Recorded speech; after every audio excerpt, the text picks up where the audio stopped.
Ikli lang pero mabigat.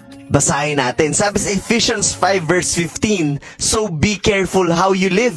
Don't live like fools, but like those who are wise." Kung totoong tinanggap mo na si Kristo, mag-ingat ka sa pamamaraan ng pamumuhay mo. And malaking factor kaya mas lalong hindi naniniwala yung mga unbelievers. Kasi pag nakita nila yung mga believers, sobrang questionable yung ginagawa. Mapapaisip yung mga tao sa paligid mo, ganun pala kapag anak ng Diyos, bakit ginagawa nila to? Bakit ginagawa nila yan? Kaya instead na madala mo sila sa Panginoon, ay nadadapa sila sa ginagawa mo. Kaya madiin yung pagkakasabi dito, "So be careful how you live.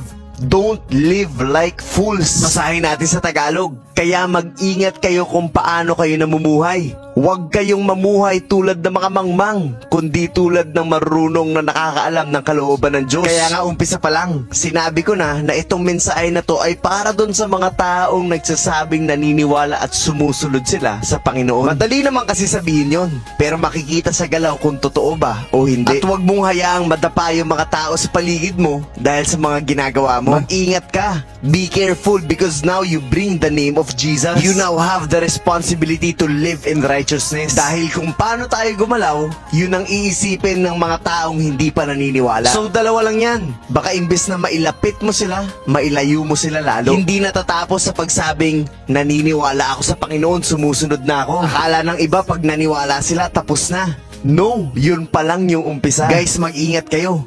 Yes, ikaw na nanonood na sinabi mong naniniwala at sumusunod ka na sa Panginoon. Sana po ay malinaw at naiintindihan niyo po talaga ang mensahe ng video na to.